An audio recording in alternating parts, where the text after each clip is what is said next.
So let's move on to the next land. Tom Sawyer Island is over there. So you take like this little boat and you go over to like the secluded island, and there is a little restaurant over there, but it's got very minimal hours. It's called Aunt Polly's. Me and Aiden want to go over there. He's trying to get the little pulled pork sandwich, and I want to get the Mickey waffles with powdered sugar over there. Yeah, you can explore the island. It's, to me, it wasn't that great or that special, but you know. But if you are a first timer, please do all of these things if you can. Yeah, do the big iconic things first, and maybe if you had time left, then as space fillers or whatever. If you're going to do that, so let's go on. Who doesn't love Frontierland? This is one of our family favorites. Yeah, it's pretty. This is probably the best area of that day. The smells that you smell when you walk into this land, you definitely smell the turkey leg. Yeah. You definitely campfire type stuff. And you see people walking around with these turkey legs. Now this turkey leg is about this long. Let's see if I can find a picture on the internet. But I'm not a big fan of eating meat off the bone like that. And you can just see these people walk around and just gnarling on a thing. Yeah. I couldn't do it. But there's two big attractions in this land, and these are definitely ones that you want to utilize fast passes on. You got Big Thunder, which is my personal favorite, and then right next to it you've got the iconic Splash Mountain. Splash Mountain is just, it's fun. It's what, about 11-12 minute ride in a mountain? Now you cannot go to Magic Kingdom. Absolutely cannot go to Magic Kingdom without riding Splash Mountain. Yeah, Splash Mountain, it's basically a flume ride. It's another one that gets stuck in your head too, though. Right, with all the songs. Yeah. You get in the log, and this is extremely long way too if you don't have a fast pass. Right. And this is because it's a favorite of everyone. And it's based on the movie Song of the South and the Zippity Doo Dah. You've got Bear Rabbit in there, Bear Fox, Bear, and all that, all those characters. Yeah. And just what they've done inside this mountain is just eye candy. You'll have a zippity doo time. Yeah, you have a smile on your face the whole time. Now, this is kind of a bigger ride, so you have a 50-foot plunge? Yes. It is a 50-foot plunge, I believe. Don't quote us on the exact stats of that. But well worth every single time that you're going to spend in line. But hopefully you get a fast pass for it. But this is a funny thing. Our son Zach's girlfriend, she doesn't ride rides. And we have took her twice now to Disney World. We have been trying our hardest to get her on this ride. She won't regret it. Now, this is what I did with the kids when they were small. If they didn't want to ride something, I would try to offer them a reward. Say, I'd get you this at the end of maybe a shirt or a toy for the ride. So I thought in my head I'd use it on Haley to see if she'd go for it. So I said, Haley, I'll buy you a shirt if you're gonna. Now Haley's 20 years old. So. Yeah. Well, she was rattling around her head for a little bit. Right. I think I almost had her. But because I really want her to see this, because she is missing out. Yes. It's not that scary, but like I said, it's a 50-foot plunge down, and it could be scary to small kids. And I believe that each one of our kids, they all rode it, I believe, at 3 years old. I think Zach might have been a little bit older, because Zach was always our scaredy cat. But Bradley definitely rode it as soon as he turned 3, and as soon as he hit the high requirement, which I believe is either 40 or 42 inches. Aiden definitely rode it. Aiden's never been fearful of any ride. Like, he's fearless. He will ride anything. So each of our kids got to experience the ride at a very little age, maybe 3-4 years old. Zach might have been older. Right. And, we never drug them on by the arms. We've seen a couple families or parents try to drag the kids in, or kicking and screaming. We never do that to our kids. We gave them the option that we wanted them to go on it, but with their own. Well, that's also a place where you can get a child swap, and there's like this little play area. What's that place called? The Laughing Place. Yeah, the Laughing Place. So we spent a lot of time at the Laughing Place because we used to have to do rider switch, baby swap with mostly Zach. Yeah, because he didn't want to ride it. Yeah. He was afraid of that flume at the end of the drop. But then once he did ride it, he loved it, and it was, that was it. Yeah, everyone rides it now except for Haley. But we're gonna break her. We're gonna get her on that. But the downfall of Splash Mountain is if you utilize a fast pass, and once you ride it, you're like, oh darn, I really want to ride it again. So again, because we usually do at least 2 days of Magic Kingdom when we go, and you can't get enough of Magic Kingdom. So we always make sure we'll watch the fireworks at least once, because they have awesome fireworks and the awesome show. But if you're there a second time during fireworks, and if you're like, okay, we can skip the fireworks, that's a good place to get right over there to either get on Splash Mountain or Big Thunder. Right, and especially seeing the fireworks going off when you're on that mountain, going on in that awesome. log, and hearing the song, how do you do? Zippity-doo-dah, yeah. But you don't want to give too much away. So if you guys haven't been on it, that's a treat. It's eye candy, and it's amazing. But that area and that whole Frontierland, it's going to be packed. Right. It's always packed in that area. And Big Thunder Mountain's a train roller coaster that goes around similar, not inside of a mountain, but goes around. It's a fast, bumpy, the wildest ride in the West, they called it. Wildest ride in the wilderness. Wilderness, is that what? Okay. And you know what? I love big thrill rides. I love the biggest thrill roller coasters you could possibly have. But Big Thunder is my absolute favorite at Magic Kingdom. Yeah, a whole family can ride and you'll have a smile on your face. Yeah, we've got some videos of that one. So yeah, that's a good one. So now we're going to start curling around more counterclockwise in Frontierland. And what do you see there? Well, one of our absolute favorite grab and go restaurants that we eat at Magic Kingdom, and almost we eat every time we go to Magic Kingdom, is Pecos Bill's. Yeah, and they've got a big nacho platter with just all. And there's a bar, like a condiment bar. So you order the nachos, and I think they have pulled pork, chicken, and beef that you can get on them. But then you put all the stuff that you want on the nachos at your convenience, like the condiment bar. Yeah, we're all gathered around this big nacho plate like Rottweilers eating it. You know, it's just great. They also have like some tacos and I think some other like Mexican style food. And outside, I think it's also connected to Pecos Bill's. It's a cart outside. We just found this one recently. Well, not a cart; it's like a stand. Yeah. And they have waffle chili cheese fries out there. Queso. Is it queso? What? Yeah. Chili and queso cheese on these waffle fries. We just found this like 2 years ago. If you guys are veterans to Magic Kingdom, this used to be the cart kind of outside of Splash Mountain that served McDonald's French fries. But now it is waffle fries with the chili and the queso cheese. And let me just say, but this is one of the things that closed kind of early. I think it closes at like 3 or 4. Yeah, you got to get there early, else it runs out because everyone's in line. And if you've got hearty eaters, I mean, you could share this possibly, but I like to get my own because it is my favorite thing there. It's so delicious. Yeah, you can make a meal out of it basically. Yeah. Pecos Bill's and that cart is a plus. I would definitely check it out. Those turkey legs smell good, but not our thing. Not our thing. Yeah. Also in that area, attraction-wise, is the iconic Bear Jamboree, which is a bunch of animatronic bears singing old I stuff. think that was an original one too. It may have been. Yeah. It may have been singing old country songs that inside there in their animatronic. Another good thing to get you away from the Florida weather. Yeah, AC. That'll put a smile on your face, Yeah. especially the big bear. He's funny. And that's a good little thing. Like, if you're tired, you get to sit down for a little while, or if you just need some fillers waiting for that fast pass, or that's a great show to pop in there. And there's usually not that long of a line. And what else is that? When I was a kid, I also remember there's a shooting gallery over there where you where it's infrared shooting. Coins, and you kind of shoot at a old Western scenario, and you make things happen when you hit certain targets. That is pretty cool, and I always say to the boys, "We're gonna do that," because I did that. Done it a few times. Yeah, but not as much as I want, because everyone wants to get on these rides. But that's something else cool to look at. It's a shooting gallery over there. So I think we probably missed a few things, but we're gonna have to move on so we can't overly bloat this video. So let's move to the next land. Okay, so moving on to pretty much the last land that we're going to discuss. Well, pretty much the last land at Magic Kingdom. It's Adventureland. Now, this land is not my favorite smell at all. Yeah, it's got some kind of, when you go into this land, you get like a spicy smell. And this smell is the most smelling one. Yeah. And, Disney tries to put authentic kind of smells in certain areas, and this one smells really spicy, but you can almost taste it. Yeah, but it is very iconic to Magic Kingdom. I mean, walking through Adventureland, you're Adventureland when you get that spice smell. Yeah. And of course in Adventureland, let's start off with the most iconic ride in there is what? Yo ho, yo ho. Pirates of the Caribbean, or Caribbean, however you want to say it. That was another one when I rode when I was a little kid. Another one that scared the crap out of me was that dip in there.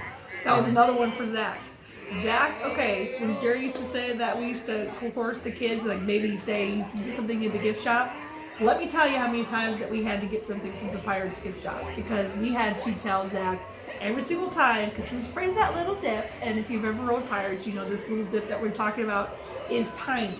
Maybe to a little kid, it may be huge, but Yeah. it's small. And this is a family ride again for little kids from, I'd say, probably 3 to 8. Yeah, you know? but when Zach was little, every single time that we were on our way home back to Indiana, we had Pirates shirts, we had Pirates toys, we had Pirates swords, pirate eye patches, because we always had to tell Zach, hey, you get to pick something out of the gift shop if you ride it.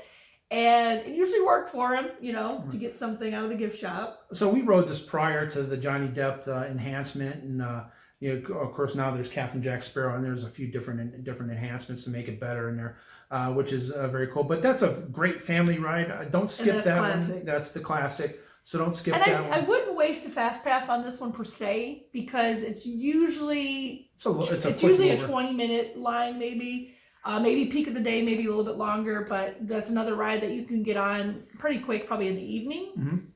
And also it gives you a time to cool off a little bit, an air conditioner. Yeah.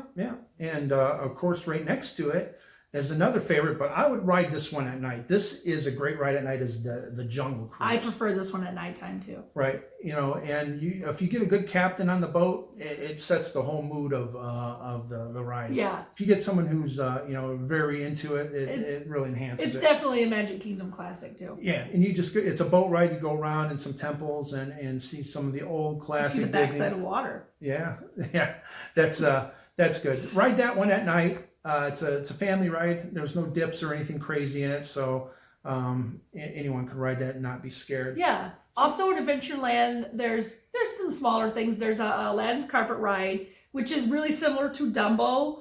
So if you have small kids, that's probably going to be like something they want to get on. That line is usually smaller to get on than Dumbo, but sometimes it could be, you know, a longer. Yep, and watch out for the spitting camels. Yeah.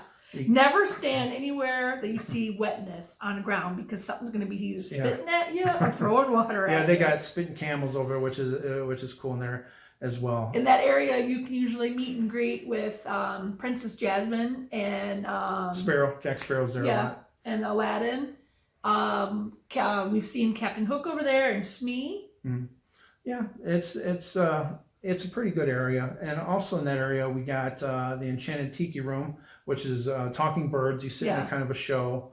Which we usually don't. We've seen it a few times, but it's usually not on our favorites to-do list. But right next to that area, there's a root beer float area and ice cream place. And this is where we get my absolute favorite Disney snack.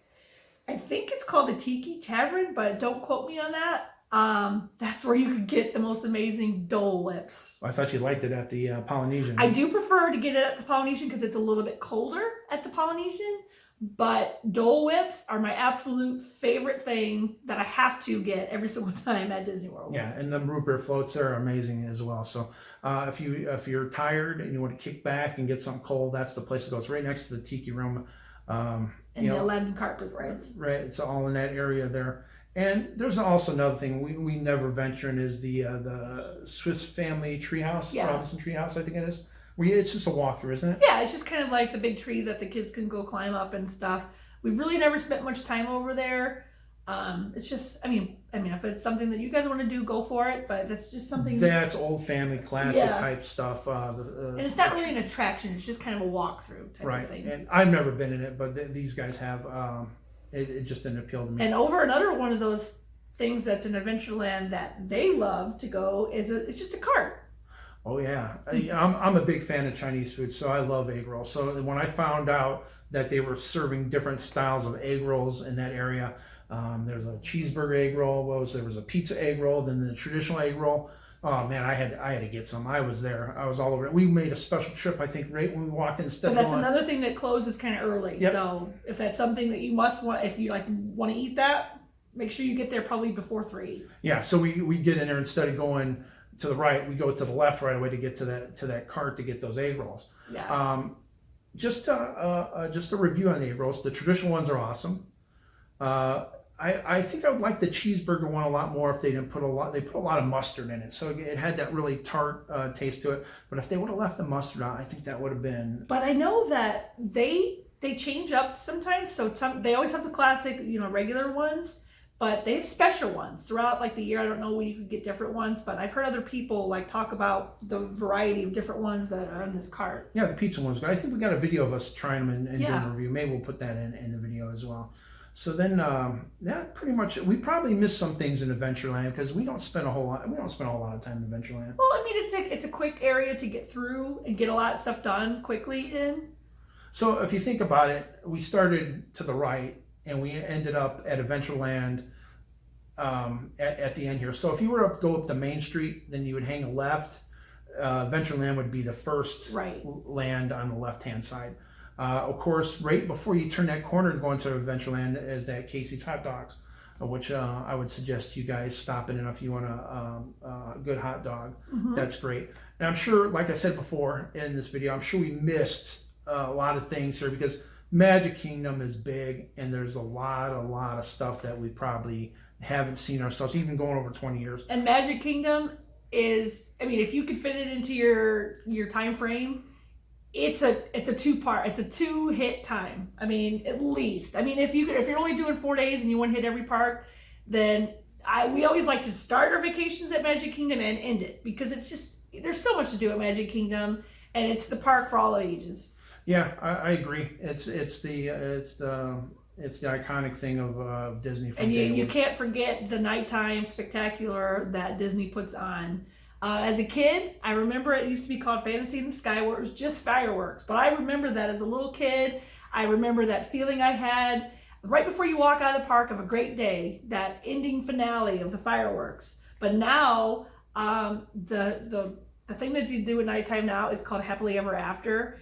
And let me tell you, it is all Disney magic. Yeah, it's they project this stuff on the castle that some kind of new technology that's just a mind blowing. While the fireworks are going off in the background. And they spotlight everything from day one of Disney all the way to the most current Pixar movies. And for best seating, or at least try to be in that main hub area where the castle is. And you could see this all the way down Main Street. So a lot of people try to go down Main Street so that they're further away. So when the park closes, they're closer to get out without having to fight all that crowd. Because once that show is over, you have a mass amount of people trying to get out. Right. That's sometimes very hard to get around, especially if you're an elderly person. That could be very. But they turn all the lights off in that area right when the show is about to start, so it gets darker, and then it's just magic. We should have touched on this earlier. I'm gonna go back so you guys have this in your ear. Disney does extra magic hours, especially if you stay at their hotels. Only if you stay at their hotels. So check your calendars and check the pamphlet they give out at your hotel.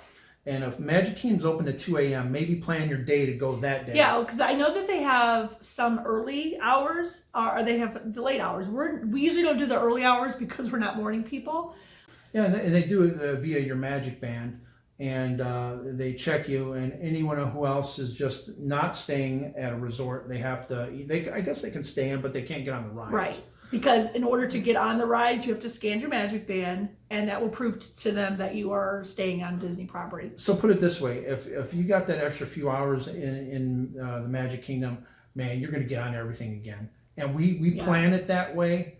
And and going back to our 2 days at Magic Kingdom in our vacations, so the first one we might get into the park earlier and spend like the heat of the day and stuff or whatever. But the second time we go, which is usually towards the end of our vacation because we like to finish it, we might not get into Magic Kingdom until like 4 o'clock in the afternoon, but we know that we've got those extra hours. So our second time back there, we're just hitting our favorites, making sure that we get to ride the doubles of our favorite rides. And, that's usually when we skip the fireworks because then we could just like get on everything really quick during that show. Right. You can knock things out, the 3 mountains. But what we learned from this video is get your fast passes planned, possibly do the mountains. If you got smaller kids, maybe the mine cart ride would be ideal for you in the Peter Pan. But if the mountains are the ones that go quickest and the biggest rides that are fan favorites, do the extra magic hours. so you can stay later or come in earlier. We stay in later because guess what? The heat's gone. You know, Yeah. it's nighttime, the sun's down, so it's more And make tolerable. sure you take your kids of all ages to this park. Right. It's fun for everyone. Everyone says, I'm not going to Magic Kingdom, that's for kids. It's not. There's a lot for everybody. And, to see. you know, just the old standard it goes. You can walk into Magic Kingdom regardless of your age, and you can feel like you're a little kid. That is the best feeling ever. Yeah, so this concludes the Magic Kingdom. This is probably going to be a lengthy video, I imagine. But this concludes our Magic Kingdom part 2. But stay tuned if you want to hear about the other parks, because we are going to do each park individually. Right, we're going to do, I think next would be Epcot if we were going in a line of how they open. Yeah. So stay tuned, guys, and thank you for watching. This is the Daily Clatter. So if you like what you've been seeing and like our content, please subscribe to our channel. And also ring that bell. You can also leave us a comment. And if you really want to, why don't you share our video? That would really help us out, because we really need subscribers, and that's what us YouTubers really strive for, is getting that subscription up. So we'd really appreciate it if you do that. We have a lot more information coming, not just for Disney, but other things too. So stay tuned.